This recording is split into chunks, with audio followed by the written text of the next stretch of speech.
Habla su Biblia en el libro de Apocalipsis, capítulo 2. Capítulo 2 del libro de Apocalipsis. Cuando lo tenga puede decir amén. Dice así: escribe al ángel de la iglesia en Éfeso, el que tiene las 7 estrellas en su diestra, el que anda en medio de los 7 candeleros de oro, dice esto: yo conozco tus obras y tu arduo trabajo y paciencia, y que no puedes soportar a los malos, y has probado a los que dicen ser apóstoles y no lo son, y los has hallado mentirosos, y has sufrido y has tenido paciencia, y has trabajado arduamente por amor de mi nombre y no has desmayado. Pero tengo contra ti que has dejado tu primer amor. Recuerda, por tanto, de dónde has caído, y arrepiéntete y haz las primeras obras. Pues si no, vendré pronto a ti y quitaré tu candelero de su lugar, si no te hubieres arrepentido. Pero tienes esto, que aborreces las obras de los nicolaitas, las cuales yo también aborrezco. El que tiene oído, oiga lo que el Espíritu dice a las iglesias. Al que venciere, le daré a comer del árbol de la vida, el cual está en medio del paraíso de Dios. Puede tomar asiento. Como le dije, hoy queremos empezar esta serie que nos lleva a analizar este mensaje que, aunque está en 7 partes, lo consideramos un mensaje a la iglesia y que trata de atender no solamente las necesidades, problemas y dificultades de la iglesia, sino también trata de guiar a la iglesia por donde debe caminar. En este día quiero hacerle una observación que vamos a encontrar en las 7 cartas. Primero, hay unas cosas comunes en las 7 cartas. La primera es que le da una comisión. Y usted va a entender cómo Éfeso empezó. Éfeso empezó, escribe al ángel de la iglesia en Éfeso. Esa es la comisión. Escribe al ángel. Hay un destinario a quien se le da la carta. Hay un saludo donde presenta a Jesucristo. Aquí vemos, ¿verdad?, en Éfeso que dice: el que anda en medio de los 7 candeleros dice esto. Hay una comisión con una designación del destinario. Hay un saludo, una presentación de Jesucristo. Dice: en medio de los 7 candeleros dice esto. Y entonces empieza a hablar de el que habla. En otras palabras, toma una personificación. La hermenéutica lo llama una prosopopeya y dice que conoce las obras de Éfeso. Cuando habla a cada una de las iglesias, nos vamos a ir dando cuenta que a cada una de las iglesias le tiene un mensaje específico. A Éfeso le dice: conozco tus obras. Hay un reproche, dice: pero tengo contra ti. Hay un consejo para cada una de las iglesias. En Éfeso en particular le dice: mira de dónde has caído.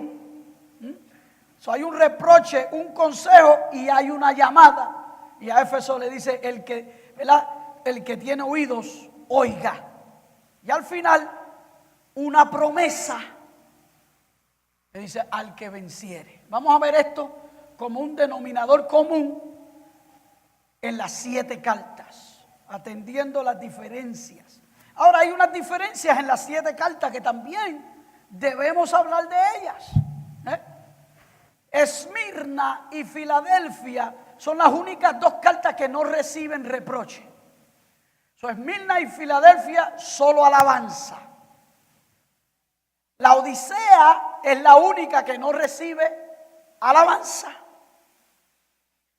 Y interesantísimo que la llamada y la promesa se invierten en las 4 últimas cartas. la llamada primero y la promesa final se invierten. Tiatira, Sardis, Filadelfia y Laodiceo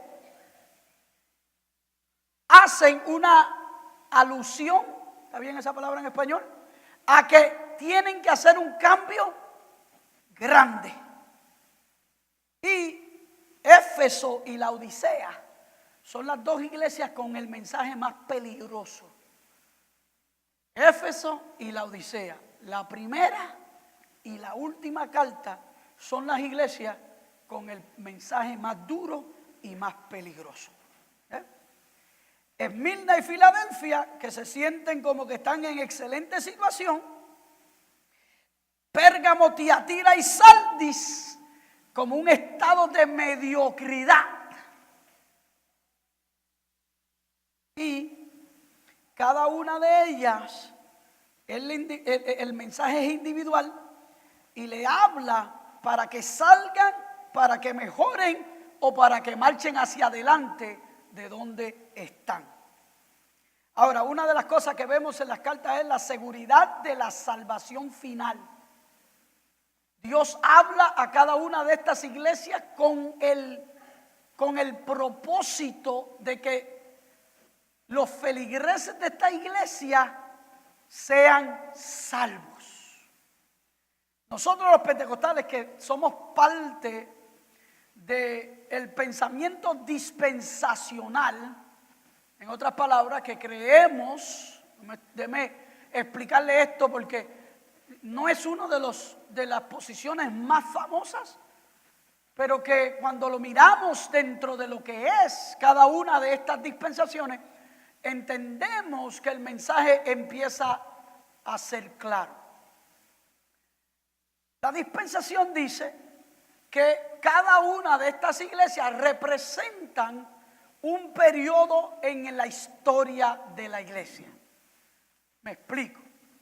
Si entramos a Éfeso y decimos que cada una de estas iglesias representan un periodo de la historia, pues Éfeso representa el primer periodo de la iglesia. Cuando desciende el Espíritu Santo y Pedro comienza a predicar y la iglesia empieza a ganar almas. Éfeso quiere decir deseo ardiente. Fuego, deseo ardiente. ¿Hace sentido, verdad que sí? Y la Odisea, que es la última, representa entonces, de acuerdo a las dispensaciones, el último periodo de la iglesia. Que quiere decir que la Odisea representa el periodo en el cual estamos viviendo. Y cuando lleguemos al mensaje de la Odisea, y ojalá que usted lo lea con antemano, usted va a decir, hace mucho sentido, porque lo que dice la Odisea es el tiempo que estamos viviendo, se asimila al tiempo que estamos viviendo hoy. Pero como les digo, eso es una forma de interpretar llamado el dispensacionalismo. Ahora, cuando miramos entonces estas cartas, y vamos a entrar al análisis ya de Éfeso, sobre su propio peso, cada una individual, tenemos que mirar primeramente por qué estas 7 iglesias. ¿Por qué no al ángel de la iglesia en Jerusalén? ¿Por qué no al ángel de la iglesia en Judea? ¿Por qué no al ángel de la iglesia en Samaria? Pues es interesante, porque para este tiempo, cuando estas cartas se escriben, ya Jerusalén había sido destruida. Ya Jerusalén había sido, los cristianos de Jerusalén habían sido esparcidos. En el año 70 después de Cristo, el general Tito entra a Jerusalén y básicamente la destruye por completo y la deja desasolada. Así que la iglesia ya no reside en Jerusalén. La iglesia sale y es esparcida por todas las partes del mundo. Y empiezan a surgir líderes de la iglesia que empieza de acuerdo a lo que entendemos por el trabajo de Pablo, a desarrollarse la iglesia mayormente y más fuerte en el área de Asia Menor. En el área de Asia Menor. Y aquí es donde estas 7 iglesias están situadas. Estas 7 iglesias están situadas todas en el área de Asia Menor, donde la iglesia empieza a coger fuerza y poder y empieza a organizarse de una manera más estructurada. Fíjense, si nosotros miramos el milagro que es la iglesia, y déjame decirle a ustedes una cosa: el que cuida la iglesia se llama Jesucristo. Porque la iglesia, en esencia, debe estar muerta hace tiempo. La iglesia debe de ya dejar de existir hace tiempo. Usted sabe que la iglesia, desde que comienza y da sus primeros pasos, se levanta varias persecuciones que buscan destruirla. Primero, la persecución de los judíos. Mucho de esto no se habla ya, porque hemos hecho paz con el pueblo de Israel, ¿verdad? La iglesia por mucho tiempo, déjeme decirle, una verdad histórica. La iglesia por mucho tiempo tenía a los judíos por sus enemigos. Ya, ¿verdad? Hemos vuelto a orar por la paz de Jerusalén. Pero todo llega para atrás al principio, donde los judíos buscaron activamente la destrucción de la iglesia. Y eso lo vemos desde el comienzo en el libro de Hechos, cuando Saulo dice: ¿quiénes son estos que se levantan? Y decide tomar en sus manos la extinción de la iglesia, matando y poniendo en cárcel a todos los seguidores de la iglesia primitiva. Interesante, ¿verdad? Que Dios luego, ¿qué hace? Se enfrenta con Saulo. Allá en el libro de Hechos vemos esa confrontación. Saulo se convierte al evangelio y entonces se convierte en uno de los campeones más grandes que tuvo la iglesia para este periodo. Pero no quiere decir que la persecución de la iglesia terminó. El sumo sacerdote estuvo activamente tratando de derribar y destruir a los cristianos. Los judíos tenían a los cristianos como líderes de una secta religiosa que se habían perdido en su camino. Ellos no aceptaron a Jesucristo. Recuerden lo que la palabra dice: a los suyos vino, mas los suyos no le recibieron. Entonces, ¿qué quiere decir esto? Que la iglesia es un milagro de Dios. Primero empezaron a matarlos, prisionarlos. Luego que los judíos fueron derribados en el año 70, ¿quién usted cree coge la batuta de la persecución de la iglesia? El Imperio Romano. El Imperio Romano, después de los judíos, toma la batuta y la responsabilidad de destruir a la iglesia. Y déjeme decirle que ya no eran estos judíos que no tenían poder, ni autoridad, ni fuerza. Ahora era un imperio completo que se había levantado en contra de la iglesia para extinguirla, destruirla y eliminarla de la faz de la tierra. Ellos tenían un grave problema con la iglesia. Y era que la iglesia solo servía a un Dios, a un Salvador, a un Señor. Y el Imperio Romano demandaba que todos, pero todos sin faltar uno, le rindieran no solamente homenaje, sino que le sirvieran como deidades a los emperadores romanos. Y la iglesia no iba a doblegar sus rodillas ni a bajar su cabeza delante de ningún Dios humano, sino que solo iba a servir al Rey de Reyes, al Señor de Señores, a Jesucristo el Señor.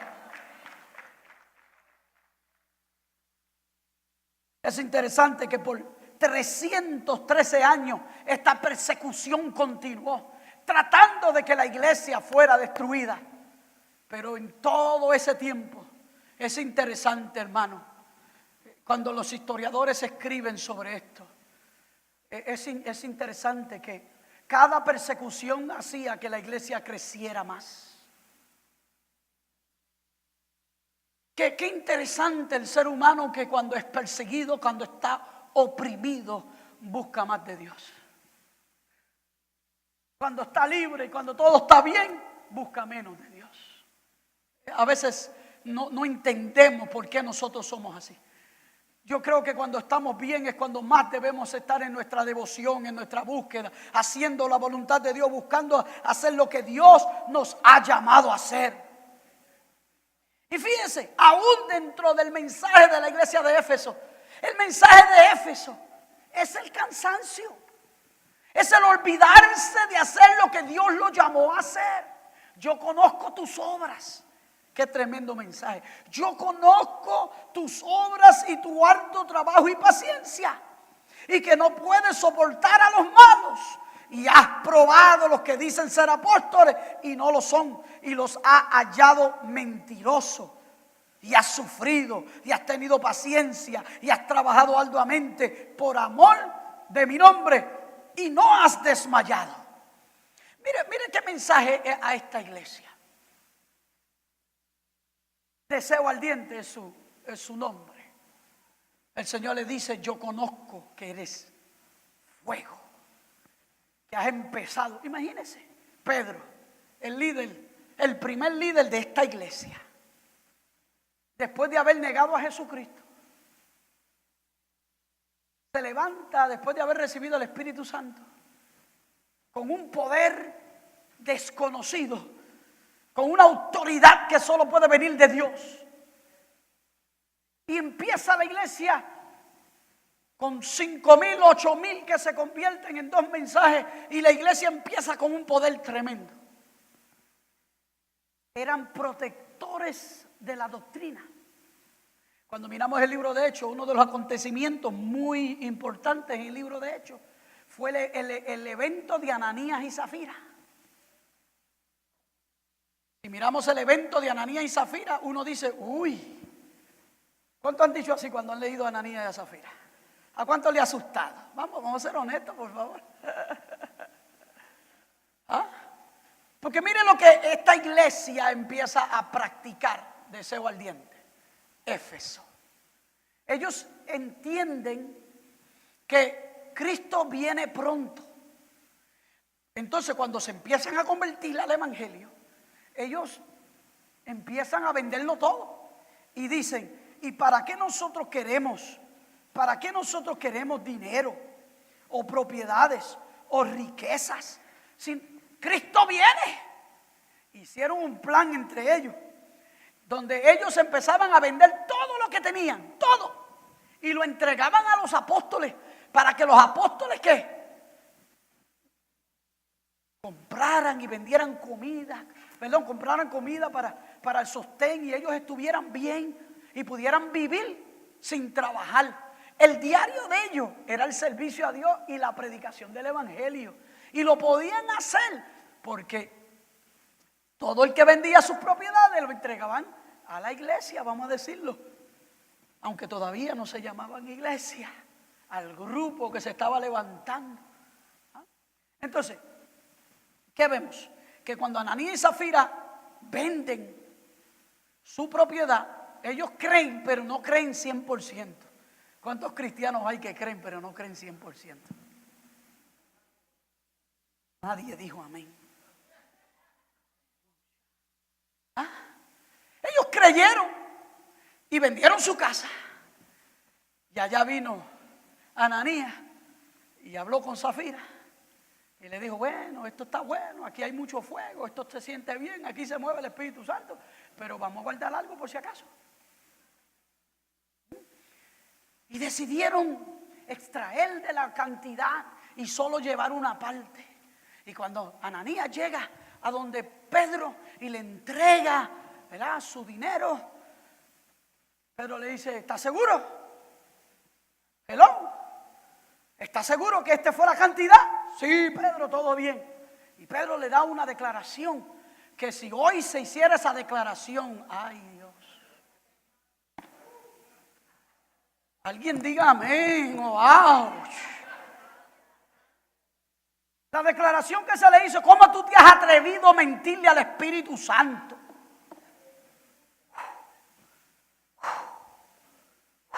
Hoy le mente al Espíritu Santo, a Jesús y a Dios, todos juntos. Alaba. Tremendo, ¿eh? ¿Cómo tú te has atrevido a mentirle al Espíritu Santo? Y Pedro declara una sentencia que, otra vez les digo, cuando yo lo leo, yo digo, my goodness, this is something. Y Pedro le declara la sentencia de muerte. Y ahí vienen a buscarte para enterrarte, ahí cae muerto. De la Biblia que al rato viene su esposita buscando alabanza, buscando, wow, el attaboy, el lo hiciste bien. Todo lo que tú hagas, hazlo para Dios, no lo hagas para ti, ni para que te aplauden, ni para que te digan nada. Es para Dios que se hacen las cosas. Ahí llegó ella, creyendo que le iba a ver bien, y la conversación se repite otra vez, igualita. ¿Estás segura, Zafira? ¿Estás segura? Sí, segura. Pues los mismos que enterraron a tu esposo y se lo llevaron, ahora te vienen a buscar a ti. Imagínese que aquí alguien esté en pecado ahora mismo y se caiga muerto.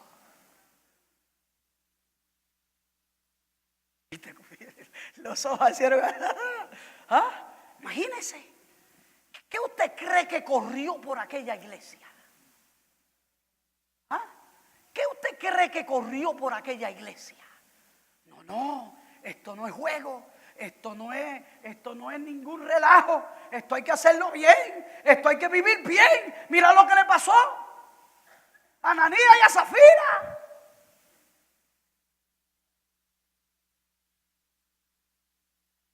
Entonces la iglesia de Éfeso se convirtió en una defensora de la santidad, del servicio correcto a Dios. Santidad y del servicio correcto a Dios. Todo el que se levantaba como proponiéndose como el que sabía o el que era, y no daba la talla, era descartado. Por eso dice, sí, yo sé que tú tienes cosas buenas porque tú pruebas a los que dicen ser apóstoles y no lo son. Necesitamos un poquito de Éfeso otra vez hoy, ¿verdad? Tantos apóstoles que hay hoy. Tantos apóstoles, ¿verdad? Tantos títulos de apóstoles que se está corriendo hoy. Si aplicaríamos a Éfeso hoy, ay Señor, ¿cuántos se quedarían sin el apostolado? Pero Éfeso era una defensora de lo que era correcto, de la doctrina correcta que se estaba conmoviendo o promoviendo en ese día. Era protectora, era cuidadora. Era una iglesia que oraba, que ayunaba, que buscaba el rostro del Señor. Era una iglesia que se sabía dar a las cosas espirituales.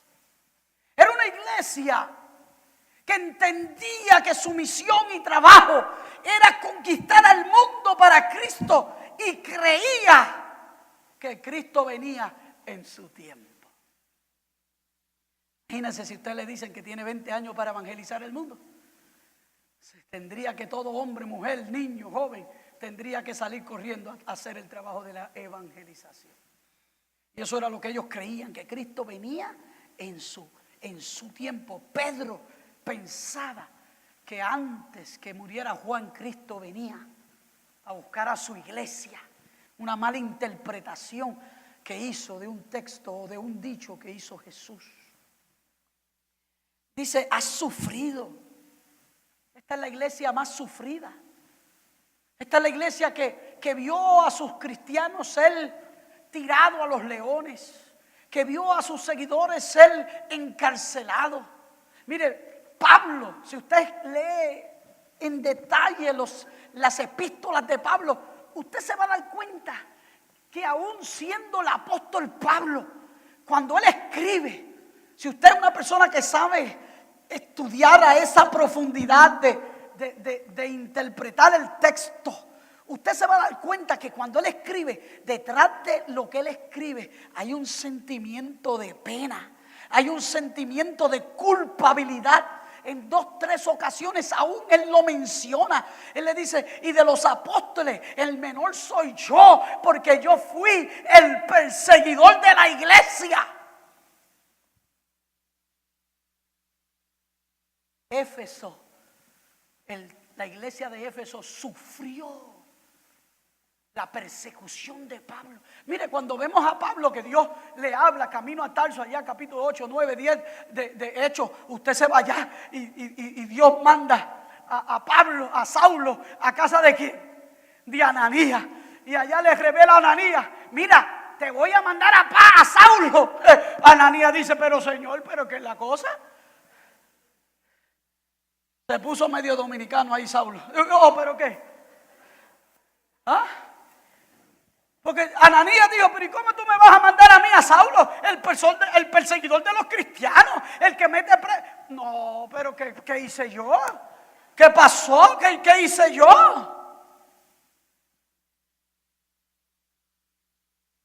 Para que usted vea la reputación de Saulo en la iglesia de Éfeso.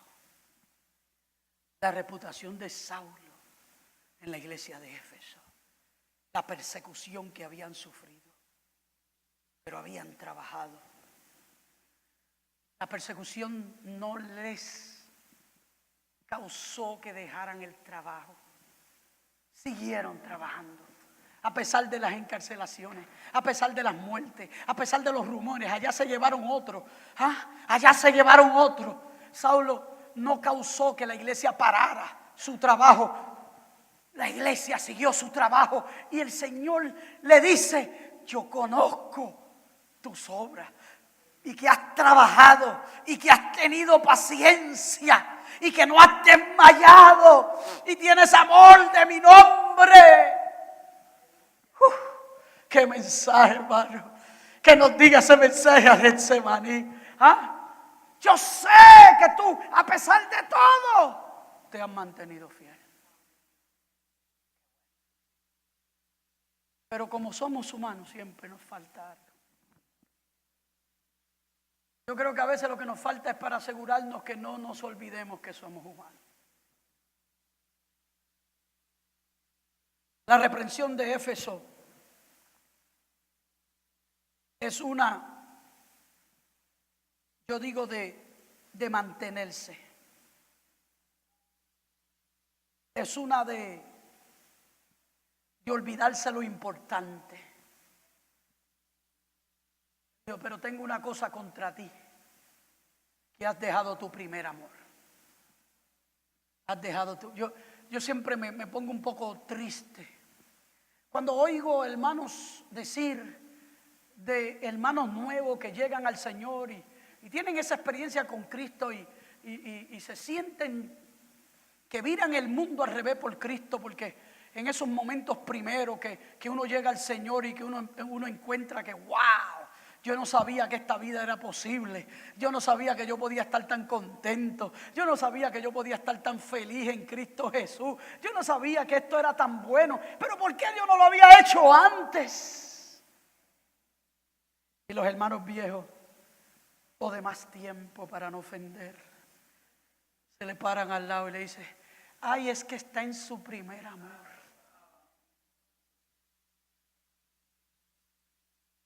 Bendito sea Dios. Qué tristeza, porque el amor, de acuerdo a 1 Corintios 13, nunca deja de ser. Si hay amor, el primero y el último tienen el mismo peso. El primero y el último, la duración no cambia. El amor nunca deja de ser. Todo lo puede, todo lo sufre, todo lo soporta, todo lo cree. Entonces, ¿qué es eso de primer amor? Es amor y amor solamente. Y cuando nos salimos de él, recibimos la reprensión de Éfeso.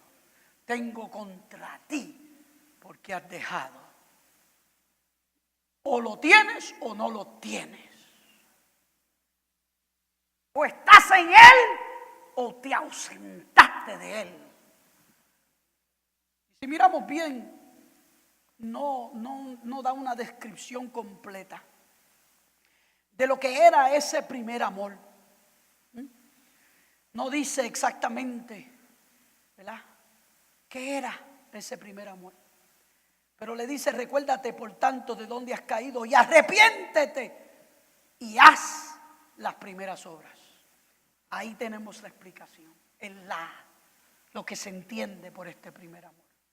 Bueno, que el primer amor decía que cuando ellos se convertían, llegaban a la iglesia con todo. Ese era el primer amor. Y que hacían lo que se les requería. ¿Cuál era el primer amor? Se convirtieron en evangelistas, se convirtieron en misioneros, se dieron totalmente a Dios sin querer nada para ellos mismos. Tenían casa, la vendían. Aquí está Pedro, aquí está Pablo, aquí está obispo, aquí está pastor. Entregaban todo. Y aseguraban que el evangelio fuera predicado en todas las partes del mundo. Cuando ellos se convertían, inmediatamente entendían que el valor de su conversión era la predicación. Oiga eso. En otras palabras, no había duda en su mente de que la razón por la cual Dios le habló y los llamó y los trajo era porque Dios quería que ellos fueran a predicar. Y ellos se sentían agradecidos, bendecidos. Ellos se sentían deudores. No era que eran salvos por lo que hacían, sino que hacían porque eran salvos.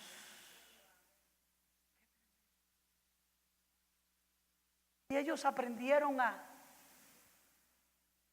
darse completo. Mire lo que el Señor le dice. Recuerda por tanto de dónde has caído y arrepiéntete y haz las primeras obras. Vuelve. Es como un mensaje de decirle: quiero apelar a tu conciencia y quiero apelar a lo que tú sabes que debes hacer. Porque hay mucha gente que hace lo malo, aún sabiendo que no lo debe hacer. 2 o 3 amenes nada más. Hay gente que sabe lo que debe hacer, no lo hacen hasta que alguien apele a su conciencia, a su corazón. Y eso es lo que hace Jesús aquí. Él apela a la conciencia de la iglesia y le dice: vuelve a hacer lo que tú sabes hacer. ¿Cuántos aquí se le han perdido el camino alguna vez? ¿Cuántos aquí han caminado haciendo algo que Dios los ha llamado a hacer y de momento como que a veces hasta cosas que vemos o gente que habla o ¿verdad?, cosas que experimentamos y wow, como que ay, me quitaron el gozo, me quitaron el deseo. Oye, porque sí hay gente que, wow, hay gente que en la montaña rusa más grande que tiene Disney te pueden quitar el gozo. Hay gente que son polos negativos, que lo que hablan es cosas que no edifican, ni levantan, ni ayudan. Mire, hay gente, wow, que, wow.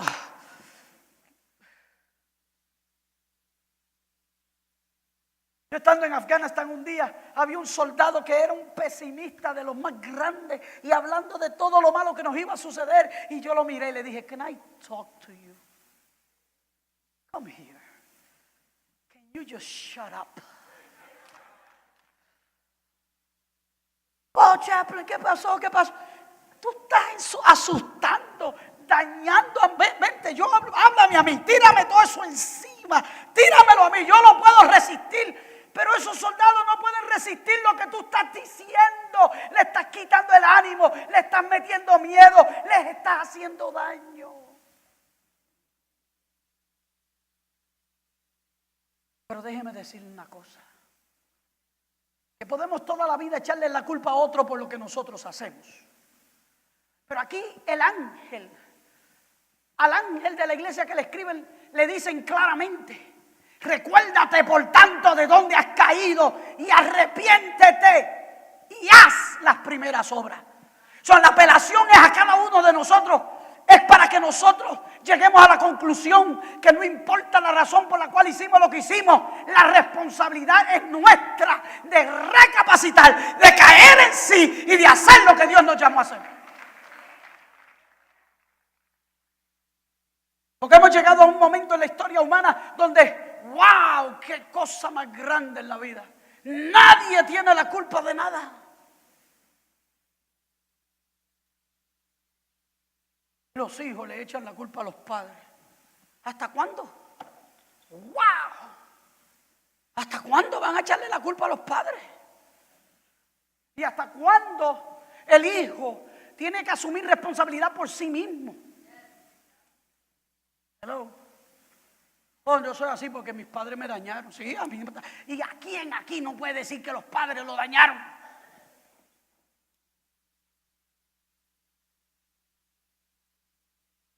¿A cuántos aquí los padres dañaron? ¿Hasta dónde no vamos a asumir la responsabilidad de nuestras propias vidas? Y decir: yo soy responsable por mí mismo. Tiene que llegar cada uno de nosotros, tenemos que llegar al momento de ser adultos y decir: no, sí, mis padres fueron así, pero yo no voy a repetir la historia. Mis padres fueron así, pero yo no voy a hacer lo mismo. Mis padres fueron así, pero yo voy a hacer la diferencia. Esta apelación a la conciencia de esta iglesia es para que ella recapacite y diga: no. Yo tengo que volver, porque hay un problema. Dice: pues si no, vendré pronto a ti y quitaré tu candelero de su lugar, si no te hubieras arrepentido.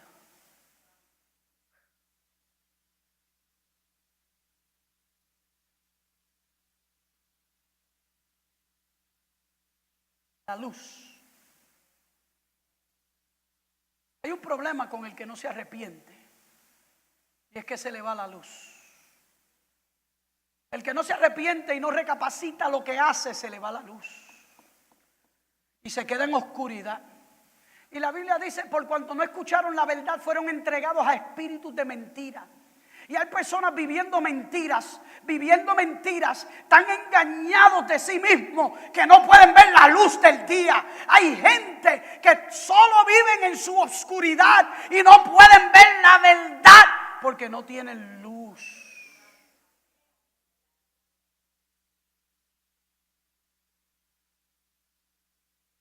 Engañándose a sí mismo. Está bien que otro nos engañe, pero cuando nosotros nos engañamos a sí mismos, oh my goodness, qué pena esa. ¿Ah? Qué pena esa. Es como yo siempre les digo a ustedes, ¿verdad? El espejito de la bruja, ¿se acuerdan de la bruja? Espejito, espejito en la pared, ¿quién es la mejor de todas? ¿Cuántos se acuerdan, verdad? Espejito, espejito en la pared. Justo. ¿Ah? ¿Cuál es la más linda de todas? La bruja. Era la bruja. Era una bruja. Pero estaba engañándose a sí mismo. Es tiempo que la iglesia despierte y deje de engañarse a sí misma. Y despierte dentro de sí y diga: yo soy, con la ayuda del Señor, el piloto de mi vida. Y yo tengo que empezar a vivir mejor. Yo tengo que ser mejor. Rehusas, amado hermano, vivir en la condición que tú vives. Si la condición en la cual que tú vives no está bien, rehúsa permanecer en esa condición. El evangelio no es el que está fallando. El que está fallando eres tú y yo.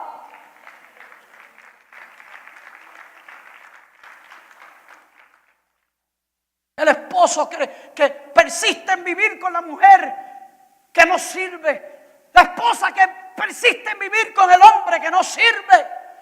Yo voy a orar y voy a orar. Ya llevas 10 años orando. Forget it.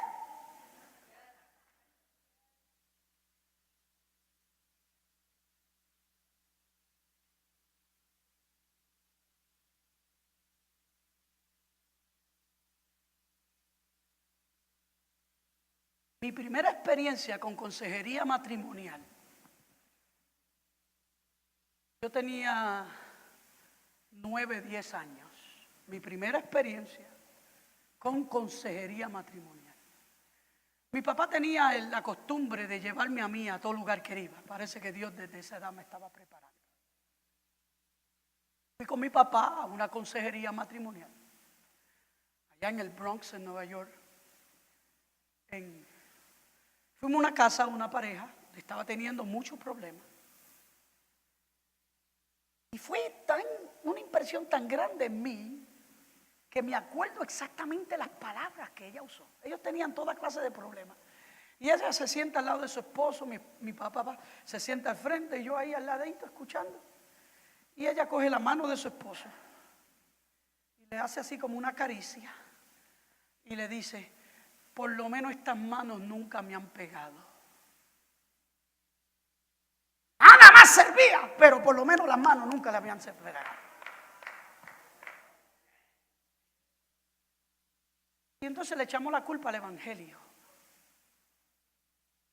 Dios no hace, Dios no puede, por culpa de la iglesia, por culpa de Dios.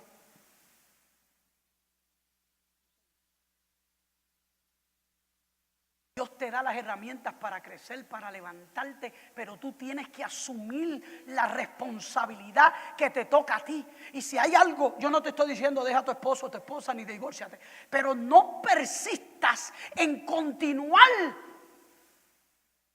la conducta creyendo que mañana va a ser mejor. Párate y di: no, esto no puede seguir así. Vamos a poner la... Oh, que mi esposo no quiere. No quiere hasta que tú no quieras.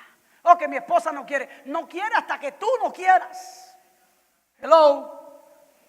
Ese espíritu de víctima tenemos que abandonarlo, dejarlo, echarlo a un lado y decir: yo no soy víctima de nadie. Yo soy un hijo de Dios. Yo soy real sacerdocio. Yo soy pueblo adquirido por Dios.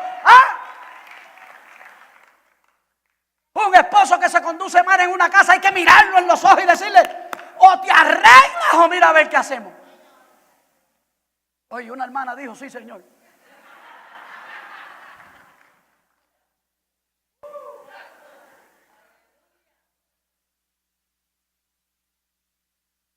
Una esposa que no se porta bien, hay que confrontarla con la verdad de las Escrituras. Y decirle: no, señora, eso no es de Dios. Pero muchas veces lo que hacemos es que aceptamos ser santos en la iglesia y diablos en casa.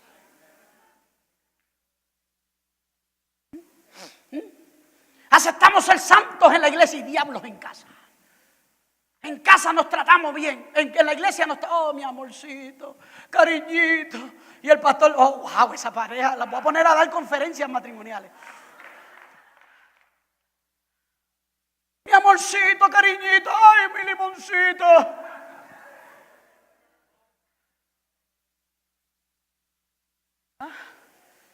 Y en la casa se maltratan, se hablan, se dicen, mire, hermano, y se aceptan esa clase de conversaciones. Mi más famoso testimonio en la consejería. Estábamos en la Chapel Street. Mire para allá cuántos años hace. Para allá, para el año 1984.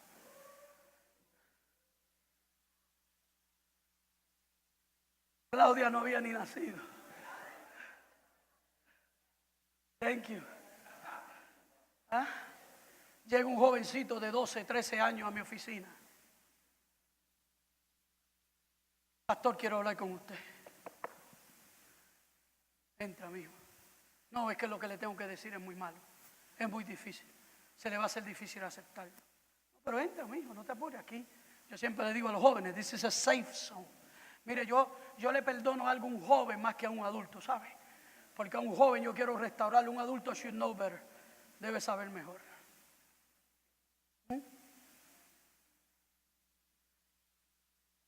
Entra, se sienta, empieza a llorar. Le echo el brazo, dime, ¿qué te pasa?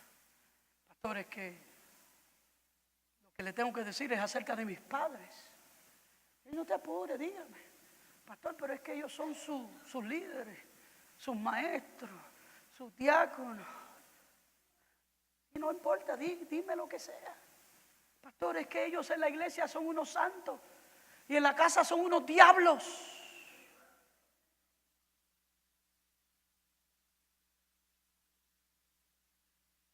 Pero después le echamos la culpa al evangelio. Y todo el que está mirando le echa la culpa al evangelio. El evangelio es puro, santo, sin mácula. El evangelio es Dios, es Cristo encarnado, es poderoso. Y recibiréis poder cuando haya venido sobre vosotros el Espíritu Santo. Pero tú tienes que querer tener ese poder. Porque sí, a veces somos unos fosforitos. Y sí, a veces no sé.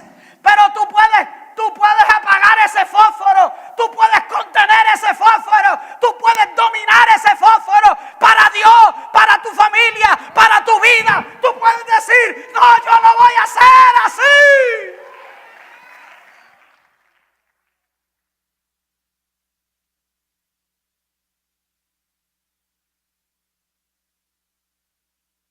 Hay que dejar de dar show y hay que empezar a ser real. Hay que dejar de hacer show. Mire, hermano, a veces nos engañamos nosotros mismos viniendo a la iglesia, todo bien vestidito, bien. Mire, la gente se cree que somos unos santos.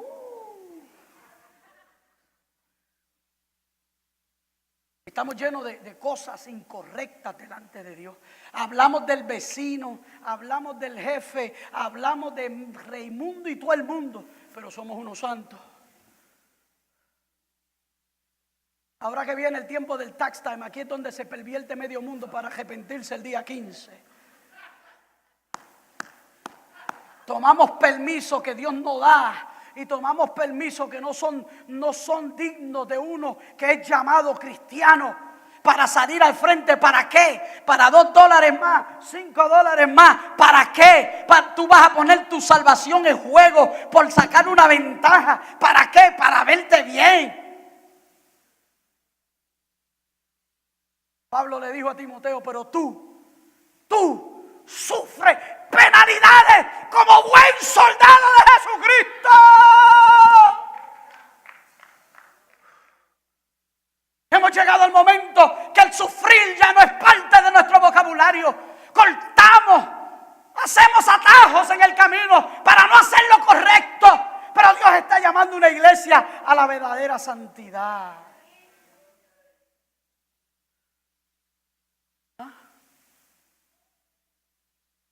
Que vivamos y que no dejemos el amor que debe ser durante toda nuestra vida. Mire, yo no sé usted, pero yo siento la gloria de Dios en este lugar. Dice, pero tienes esto. Después de eso le dice, tienes esto que aborrece las obras de los nicolaitas, las cuales yo también aborrezco. Rapidito por encimita. Los nicolaitas eran los seguidores de Nicolás, un hombre que se había levantado a hablar en contra de lo que era la doctrina sana de la iglesia de ese tiempo. Él había hecho algunos estudios y escritos sobre la Trinidad y la deidad de Jesucristo y había sido inconsistente con lo que dice la palabra de Dios en cuanto a esos puntos. Y se habían levantado ya maestros dentro de la iglesia que estaban difiriendo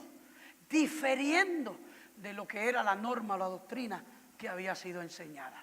Porque todo el que lee puede interpretar, pero no todo el que interpreta bien. Oh, eso merece un amén más grande.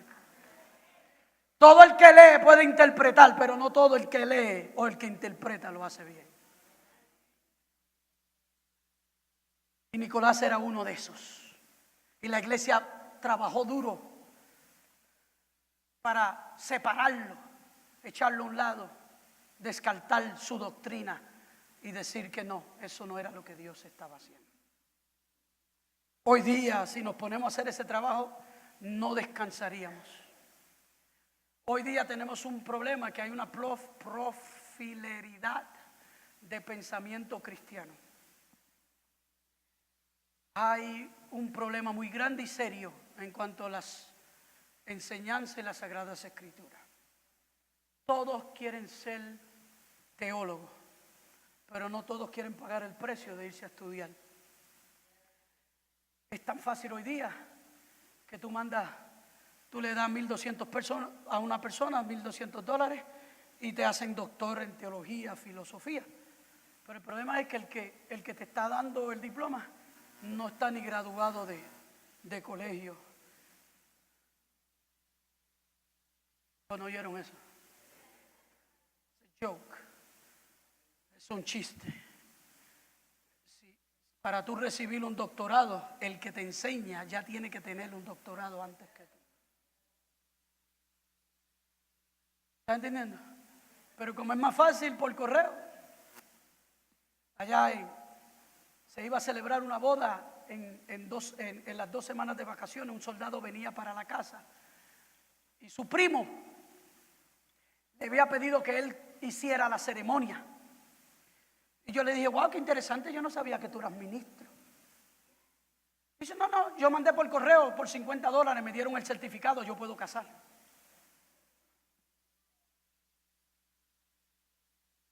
Oye, ven acá un momento, quiero hablarte.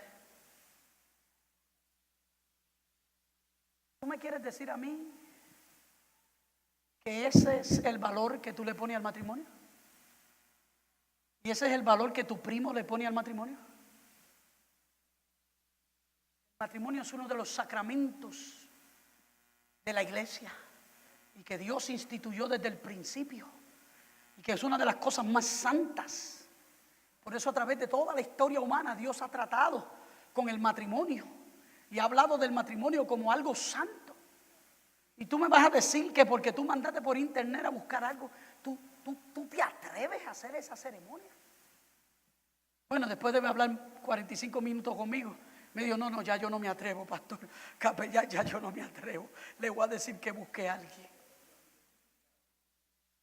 Fíjense lo que yo he estado pensando. Esa es la única institución, o una de las instituciones, para no ser totalitarismo, pero es una de las instituciones que acepta lo que es falso como que fuera verdadero. Cuando usted va al doctor, ¿qué es lo que usted busca en el doctor? ¿Qué es lo que usted busca en el doctor? Que haya estudiado, ¿verdad? Que se haya preparado, que tenga un diploma que diga, fue a la escuela, no por correo, fue a la escuela y se preparó para hacer este trabajo. O usted se va a dejar. Mira, a mí me iban a hacer un estudio y porque la enfermera se portó rudamente conmigo, yo no la dejé tocarme. Ahí en el veterano, yo fui para allá, yo soy veterano, yo pagué el precio. Y se empezó a portar bien ruda. Y yo no, a mí, y llamé al doctor y llamé aquí, esa señora es una persona ruda. A mí no me va a tocar. No, pero queremos hacerle el estudio hoy, que usted dejó de comer. No, me traen otro enfermero y yo me hago el estudio. Y así fue, me trajeron otro enfermero, otra enfermera y me hicieron el estudio. Hoy, ¿verdad? La iglesia hoy, cualquiera le dice 2 o 3. Mire, yo conozco un hombre que un día se le dijo, el Señor me dice que tú tienes que ir a Paraguay, yo creo que fue en Sudamérica. Se montó en un avión y se llevó a Paraguay. Y se bajó del avión en Paraguay. Después de 4 días se montó en el avión para atrás y vino para atrás.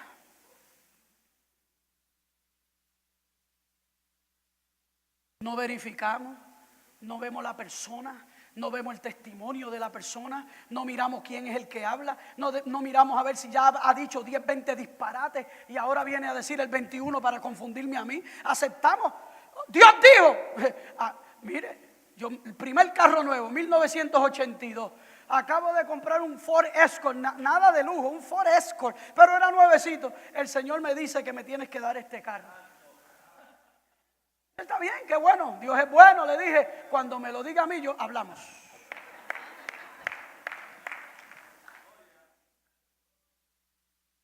Hay que probar a los nicolaitas. Hay que probar a aquellos que usan el nombre de Dios en vano. Hay que buscar quién es el verdadero antes de uno caer en las garras de cualquiera.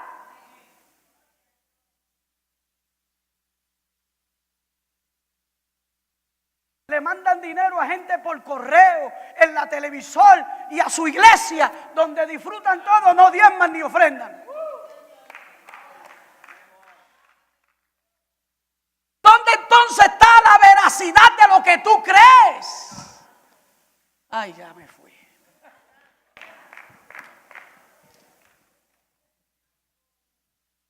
Póngase de pie, póngase de pie. Ya. Póngase de pie. El que tiene oído, oiga lo que el Espíritu dice a las iglesias. Al que venciera le daré a comer del árbol de la vida, el cual está en medio del paraíso de Dios. Yo no sé tú, pero yo quiero escapar por mi vida. Yo no sé tú, pero yo no estoy aquí para darle show a nadie, ni para aparentar